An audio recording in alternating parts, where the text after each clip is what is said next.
अस्सलाम वालेकुम। Today we will discuss about the olfaction यानी sense of smell. This is the fourth special sensation type of special sensation. तो आज के lecture में हम ये पढ़ेंगे कि किस तरह जो ऑब्जेक्ट हम स्मेल करते हैं और इसका टोटल प्रोसेस है वो किस तरह होते हैं। सो अल्फेक्शन या smelling, this is the chemo reception. Chemo reception का मतलब ये है कि कोई केमिकल ऑब्जेक्ट आ जाते हैं एंड टू द नॉस्ट्रल और वहाँ पर मौजूद रिसेप्टर उसको रिकॉग्नाइज करते हैं, तो इसलिए इसको कोई कीमो रिसेप्टर कहते हैं that form the sense of the smell. अब ये स्मेलिंग या अल्फेक्शन हम क्यों करते हैं, तो इसके डिफरेंट वजह हैं, डिफरेंट मकासद हैं। एक तो हमें ख़तरे का पता चलता है। फॉर एग्ज़ाम्पल अगर कोई चीज़ किसी चीज़ जो है वो टॉक्सिक है तो उसका स्मेल अक्सर जो है वो ख़राब होते हैं, तो हम स्मेलिंग से हमें पता चलता है कि इस चीज़ को हाथ नहीं लगाना क्योंकि this is danger. Pheromones, pheromones ये आगे हम डिस्कस भी करेंगे, लेकिन ये एक ऐसा केमिकल्स सिक्रीट होते हैं स्वीट ग्लैंड से टू द एयर, जिसको हम स्मेल तो नहीं कर सकते, जस्ट डिटेक्ट करते हैं and it increase the sexual desire. और इसके अलावा फूड का हमें पता चलता है कि which type of food it is. अब किस तरह हम स्मेल कर सकते हैं, तो जब कोई ऐसा सब्सटेंस जो कि स्मेल प्रोड्यूसिंग सब्सटेंस हो, स्मेल प्रोड्यूसिंग सब्सटेंस को हम कहते हैं ऑडोरेंट, तो उससे जो स्मेल रिलीज़ होता है ये smell in a form of chemicals होते हैं, और ये केमिकल आकर हमारे जो नॉस्ट्रल हैं वहाँ पर स्पेसिफिक अल्फैक्टरी रिसेप्टर मौजूद हैं, उसी के साथ बाइंड हो जाते हैं, ठीक है, और फिर प्रोसेस ऑफ स्मेलिंग जो है वो स्टार्ट हो जाते हैं। अल्फैक्टरी रिसेप्टर हमारे पास मौजूद होते हैं नॉस्ट्रल के ऊपर, जो म्यूकस मेम्ब्रेन होते हैं उस के ऊपर ये प्रेजेंट होता है, यानी जो inner surface of the wall of the nose है जिसको हम नॉस्ट्रल कहते हैं, तो उसकी जो म्यूकस मेम्ब्रेन है वहाँ पर ये मौजूद होते हैं। नंबर है 10 to 20 मिलियन, और यहाँ पर जो सपोर्टिंग सेल है उसको कहते हैं सस्टेंटिकुलर सेल, जो उसको सपोर्ट करते हैं। इसके अलावा म्यूकोज़ा में म्यूकस सिक्रेटिंग बोमिन ग्लैंड्स भी होते हैं जो कि कंटिन्यूसली म्यूकस को सिक्रेट करते हैं, और इसी म्यूकस में प्रोटीन वाटर होते हैं जो कि इसी ऑडिफियस सब्सटेंस जो स्मेल प्रोड्यूसिंग सब्सटेंस है उसकी एक्शन को फर्दर जो है वो इंक्रीज़ करते हैं, यानी एक्ट एज अ मीडियम और you can say the catalyst for the process of smelling. ये जो हमारे पास बोमिन ग्लैंड की सिक्रीशंस हैं। अच्छा, अल्फैक्टरी रिसेप्टर, जिस तरह हमने रिसेप्टर में पढ़ा था कि receptors are basically the neuron, तो यहाँ पर जो अल्फैक्टरी रिसेप्टर है these are the bipolar neuron, जिसकी शॉर्ट डेंड्राइट्स हैं और लॉन्ग एक्सॉन हैं, यानी इस तरह होंगे, एक्सॉन डेंड्राइट शॉर्ट होंगे जबकि एक्सॉन जो है वो लॉन्ग होंगे, ठीक हो गया। And expanded and called bulb, और जो एक्सॉन हैं वो एक्सटेंड हो चुके हैं और in the form of the bulb होते हैं, जिसको हम कहते हैं अल्फैक्टरी रॉड। अल्फैक्टरी रॉड जो है इससे हमारे साथ एराइज होते हैं सीलिया।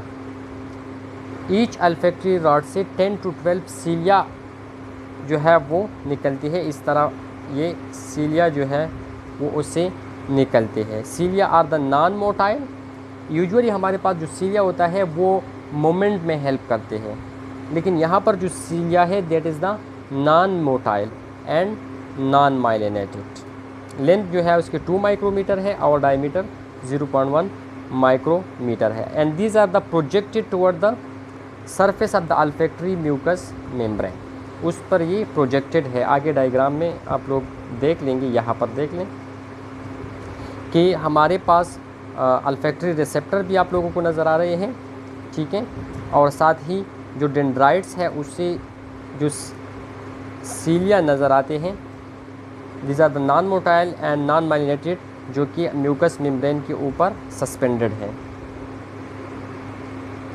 अब सस्टेंटिकुलर सेल जो सपोर्टिंग सेल हैं वो किस तरह के सपोर्ट प्रोवाइड करते हैं, तो it provides physical support, nutrition support and electric insulation for the olfactory receptor. उसको इंसुलेट करते, यानी जिस टाइम वो सिग्नल ट्रांसडक्शन करते हैं तो उसी दौरान दूसरा स्मेल इस पर इफ़ेक्ट नहीं करते, एंड डिटॉक्सिफिकेशन भी करते हैं। Act as a phagocytic substance उसमें मौजूद होते हैं, जो कि स्मेल चूँकि केमिकल्स है तो उसमें टॉक्सिक मटेरियल भी हो सकते हैं, तो उसी टॉक्सिक मटेरियल को ख़त्म करने के लिए सस्टेंटिकुलर सेल जो है उसमें फेगोसाइटिक सब्सटेंसेस होते हैं जो उस पर एक्ट करता है। अब एक टर्म्स यूज़ होता है वेम्ब्रोनेज़ल आर्गन। वेम्ब्रोनेज़ल आर्गन जो है this are the accessory olfactory organ and the animal. लेकिन अभी जो है ये डिस्कवर हो चुका है कि ह्यूमन में भी ये पाए जाते हैं, and these are the very sensitive animals. हर किस्म की जो केमिकल्स की स्मेल है उसको डिटेक्ट करते हैं, लेकिन ह्यूमन में अभी ये डिस्कवर हो चुके हैं। और पहले ये कहा जाता है कि these are the vestigial and non functional, ये फंक्शन नहीं परफॉर्म करते, वैसे ही हैं।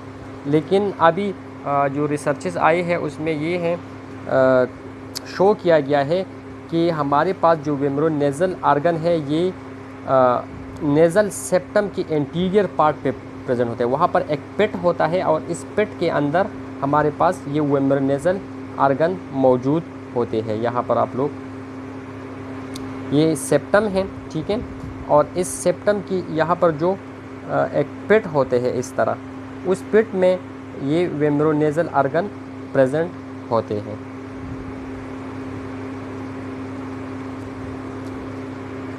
अच्छा, ये क्या डिटेक्ट करते हैं? Human pheromones. Human pheromones at very low concentration in the air. जैसे ही जो स्वीट ग्लैंड्स हैं वहाँ पर उसमें एक किस्म की सब्सटेंस रिलीज़ होती है जिसको कहते हैं फेरोमोन्स, और वही फेरोमोन्स उसका कोई स्मेल नहीं होता, दीज आर द ऑर्डरलेस। लेकिन जैसे ये एयर में आ जाते हैं तो हमारे वेम्ब्रोनेज़ल फेट उसको डिटेक्ट करते हैं। स्मेलिंग की जो सेंसेशन है वो नहीं होती, बल जस्ट उसको डिटेक्ट करते हैं, ठीक है। और डिटेक्शन की वजह से जो सेक्सुअल डिज़ायर है टू द अपोजिट सेक्स वो इंक्रीज़ हो जाते हैं, और इसी बेस पे इसको सेक्स सेंस भी कहते हैं। यूजुअली जो नेक रीजन और जो अपर चेस्ट रीजन है वहाँ पर इसकी सेंसेशन ज़्यादा होते हैं। अगर टू अपोजिट पार्टनर जो है एक दूसरे के नज़दीक आ जाते हैं तो वो एक दूसरे की जो फेरोमोन्स है उसको डिटेक्शन के बाद उसकी जो डिज़ायर है वो इंक्रीज़ होते हैं। अब पाथवे किस तरह बनते हैं, किस तरह जो है वो स्मेल की जो प्रोसेस है from the nose to the brain वो किस तरह पहुंचते हैं।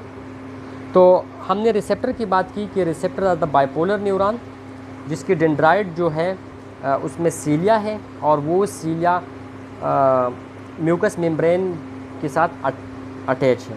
जबकि एक्सॉन जो है उसकी बंडल ऑफ एक्सॉन है वो एथमाइड बोन से पास आउट उसके अंदर जो है पेनिट्रेट हो चुकी है और पास आउट हुए हैं एंड टूवर्ड द अल्फैक्टरी बल्ब, जो कि हमारे पास 4 ब्रेन में मौजूद होते हैं। अब ये जो एक्सॉन हमारे पास फ्लो करते हैं टूवर्ड द 4 ब्रेन, ये इन अ फॉर्म ऑफ अल्फैक्टरी नर्व करते हैं, जो कि क्रेनियल नर्व नंबर 1 है। जैसे ही 4 ब्रेन की अल्फैक्टरी बल्ब में पहुंच जाती है तो वहाँ पर एक टाइप ऑफ सेल मौजूद होते हैं जिसको कहते हैं माइट्रल सेल। तो इसी माइट्रल सेल के साथ की डेंड्राइट के साथ ये साइनस बनाते हैं। फॉर एग्जांपल ये हमारे पास बाइपोलर है, ये उसकी एक्सॉन है, और ये जैसे ही 4 ब्रेन तक पहुंच जाते हैं तो वहाँ पर माइट्रल सेल की जो डेंड्राइट है उसके साथ ये साइनेप बनाते हैं इस पोजीशन पे। अब मुख्तलिफ साइनेप्स जब आपस में एक ग्रुप बनाते हैं तो उस ग्रुप ऑफ द साइनेप्स को हम कहते हैं अल्फैक्टरी ग्लोमेरुलाई। अब एक्सॉन, अब द माइट्रल ल्यूज, ये जो माइट्रल की एक्सॉन है, क्योंकि डेंड्राइट ने तो बाइपोलर की एक्सॉन के साथ साइनेप्स बनाया है। अब इसका जो एक्सॉन है माइट्रल का, वो अल्फैक्टरी बल्ब से पास आउट हो जाती है इन अ फॉर्म ऑफ अल्फैक्टरी ट्रैक्ट, और ये कहाँ पर जाती है, इनटू द अल्फैक्टरी कॉर्टेक्स। ठीक हो गया। यहाँ पर मैं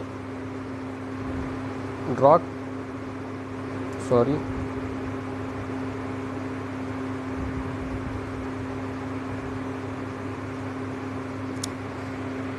ये हमारे पास म्यूकस मेम्ब्रेन हो गया।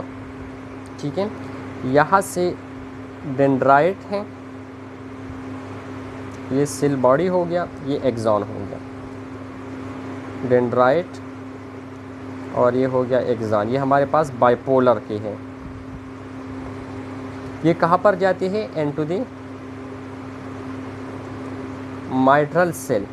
उसकी डेंड्राइट के साथ यहाँ पर साइनेप्स बना, और ये जो एक्सॉन है ये कहाँ पर अल्फैक्टरी बल्ब से पास आउट होकर कहाँ पर जाती है, into the cortex.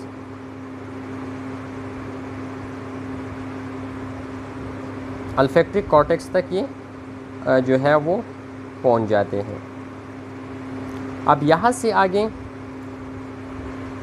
This is pathway, कि किस तरह नोज से मैसेज जाते हैं टुवर्ड द ब्रेन। जो उसका सेंटर है, स्मेलिंग सेंटर है, अल्फैक्टरी सेंटर है, उस तक किस तरह जाते हैं। ठीक है। अब ट्रांसडक्शन किस तरह, क्योंकि जो हम स्मेलिंग करते हैं उन्हें फॉर्म ऑफ द केमिकल्स होते हैं, तो ये केमिकल्स एक्शन पोटेंशियल में किस तरह कन्वर्ट करते हैं, तो इस प्रोसेस को हम क्या कहते हैं, अल्फैक्टरी ट्रांसडक्शन, जिसमें केमिकल एनर्जी एक्शन पोटेंशियल में कन्वर्ट होते हैं। तो प्रोसेस इस तरह होता है कि जैसे ही एडिफेरस सब्सटेंस जो कि केमिकल होते हैं वो आ जाते हैं और रिसेप्टर को स्टिमुलेट करते हैं।